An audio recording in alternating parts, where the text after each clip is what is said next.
Hello, everyone. I'm Eric D'Souza, and thank you for joining us for another episode of Crime Writers of Canada's podcast. We are continuing the tradition and the series of interviewing members of Crime Writers of Canada who have been nominated for an awards of excellence. So, joining me today is my good friend Iona Whishaw. Hi, Iona. How are you? Hi, Eric. Very happy to be here. You are once again nominated for the Whodunit Award for Best Traditional Mystery, sponsored by Jane Doe, for your novel The Cost of a Hostage, published by Touchwood Editions. You and I actually discussed this about a year ago, and if anybody wants to go fishing, July 2025, we discussed The Cost of a Hostage. What I thought we'd do today is I'm just going to ask a bunch of broad questions, and I'm going to let Iona take it whatever direction she wants to take it, because she also is promoting a new book. A little bit about her. Iona Whishaw is a Canadian author known for her Lane Winslow mystery series, drawing inspiration from her diverse background as an educator and social worker. She began writing the Lane Winslow mystery series at the age of 64, inspired by her mother's adventurous life, which included her involvement in the intelligence during World War II. The series features Lane Winslow, a former British spy who seeks a quieter life in British Columbia after the war. Iona's writing is characterized by its historical accuracy and rich character development, drawing from her extensive research and personal history, making her works resonate with readers who appreciate both the mystery and the historical context. Um, I was kind of reading your newsletters, so I'm a little bit, these questions are a little bit inspired by that. You said in one of them that people often ask you if Lane is actually you. And you sometimes said you had to think about it a little bit. I know from what we just read, it's a little bit inspired by your mom. So is she sort of a mishmash of both you and your mother? I would say she is. Like, she started out being inspired by my mother, but really very quickly as I was writing, she sort of became her own character. And I sort of started noticing with a book called, anyway, it had to do with schools. It'll come to me. And Lane is confronted with children for the first time. And it was a very easy, her being a substitute teacher when she's never taught and doesn't really know kids, she hasn't been exposed that much, was a very easy thing for me to write. Both because I discovered late in life, her life, my mother's life, not so much mine, that my mother was actually very good with kids, which surprised me because she wasn't sort of your classic maternal figure by any stretch of the imagination.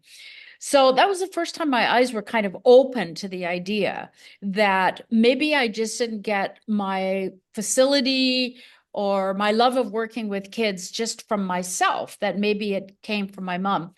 And the other day I was doing a lovely event out in Ladner, and somebody asked me about the kids in my book, and I said, when Lane is talking to kids, that's when I recognize myself the most.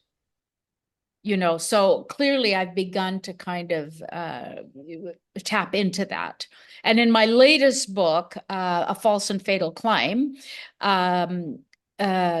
sorry, there is a very delinquent kid that Lane is dealing with. And, that really reached into the part of me that has worked with those kinds of kids in my life. Um, these stories happen relatively quickly from one another. I forget, you've told me once before, but even though there's like 13, 14 books, it's only about a few years. Oh, Yeah, well, she comes there in 1946, and now we're in 1948, so it's only been 2 years. It's taken me a decade to write that, but it's actually only been a couple of years. so even though it's a couple of years, um, having read your early works, Lane has evolved. So how do you feel like so much has changed? And I guess we'll start with the new book. From what I've read so far, she just sees a hat that seems out of place, and she just assumes there's a mystery to it. So that's definitely not the Lane from King's Cove from the first book. Yeah, she's more attuned to oddities, that's for sure. In that book, she goes down to the beach to just, lie around, read a book, have a swim, kind of thing. It's August, it's hot, and first thing she meets is a strange, heavy black car roaring off out of the waterfront up onto the main road, and she has to back up. And then she finds his hat. So she's puzzled by it and wonders whether she should call darling or not, and then thinks, well, maybe a hat. I don't know. But anyway, she ends up calling him and he tells her how to treat it, you know. So you can already see that she's alert to oddities. She's lying there and she feels like there's something she has to go check out.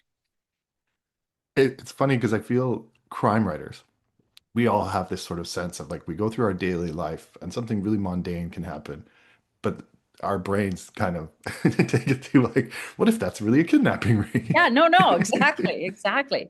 That's actually very true. I do walk around and go, I wonder if that could be rolled out into something.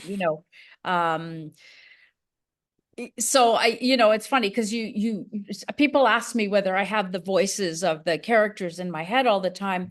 And I don't in any way that's annoying, they're not always chattering away. But they do sort of reside there, you know. And so in some ways, Lane's alertness to something odd is my alertness to something odd. And like you say, you do start looking at things just a little differently, which is kind of fun, and not dire, because usually it isn't something awful going on, but you could make it something awful. I do all the time. Well, you kind of touched on it about the different characters living in your head because you tell your story not just from Lane's point of view. You tell it from, I don't know, on average, maybe 10 different people's point of view in every story. And they do have their own unique voices. So do they like speak to you when you're writing like April, a newer character in your book? Does she live in your head a little bit? About half a sentence back, you said the thing. And the thing is, they speak to me when I'm writing. So they all live as very distinct people in my head. Like when I think about them, I see 10 different people kind of thing, right? And when I begin to write, it's their voices I hear when I write. So I mostly don't make mistakes when I'm writing what people are saying.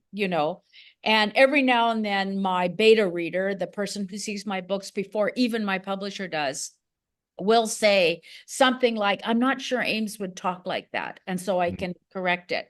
But mostly they come out of my pen, as it were, pretty accurately, because they are very different personalities in my head.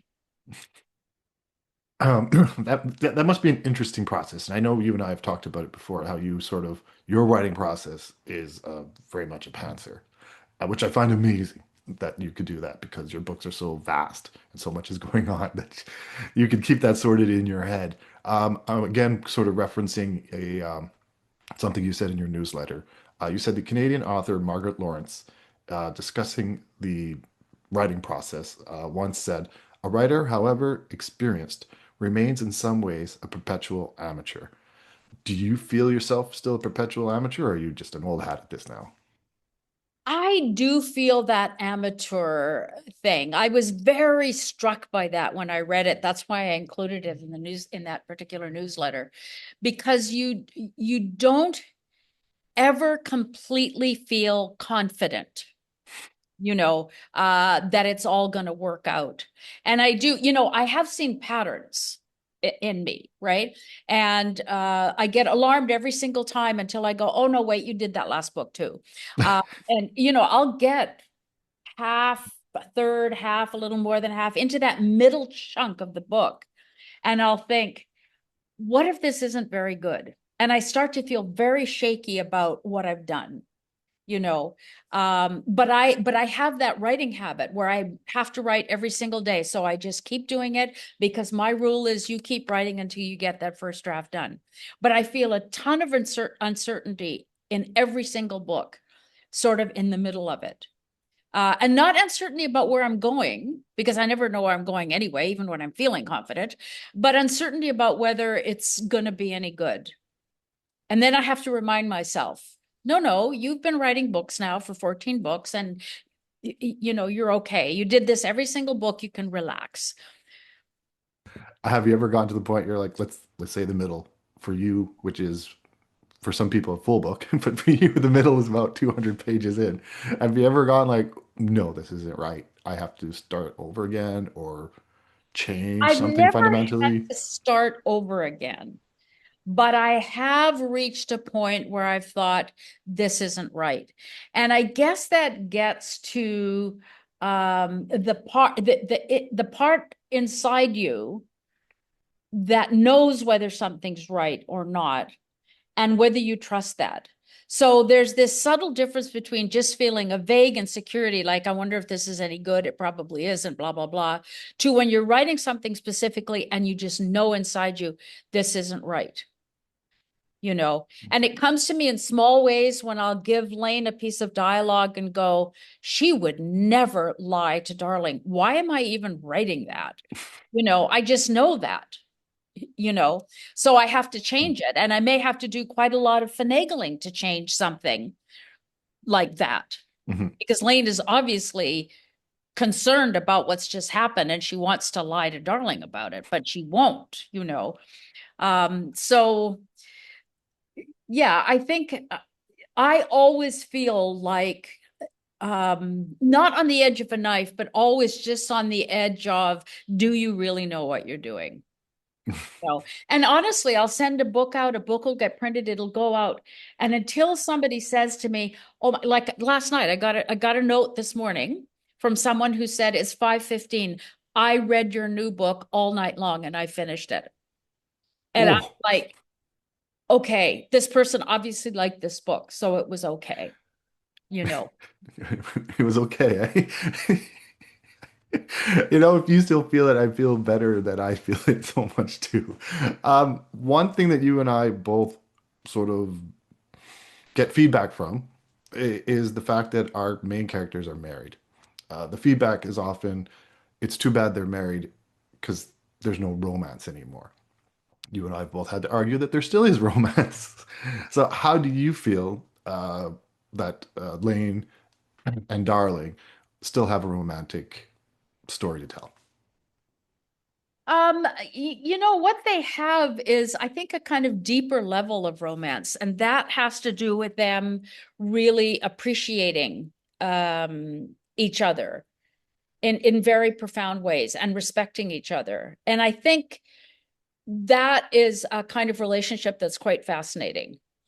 You know, that I think everybody would want that in their life. You know, and people who have that recognize it and appreciate it, and maybe people who don't quite have that wish they did, you know. So yeah, I'm not too concerned about now. My fans are all clamoring for a baby. So I can that's a lot imagine. more awkward. Well, like I said, there's always children in the story. Um, and I don't know, I find a baby would probably be hard. And it's complicated. It complicates the story. Just like sometimes I've heard people say when they got a dog and they really wish that that character Yeah, did no, get a no, because they dog. have to walk it every day, and yeah, no, it So, definitely adds complication. well, I am going to keep reading to find out if you ever give up and let them have a baby. I'm also going to wish you good luck. I tell everyone I don't know who won the awards, and I can honestly say good luck. And Thank you very much. I really appreciate it. It's very exciting to be nominated for that award. That's for sure.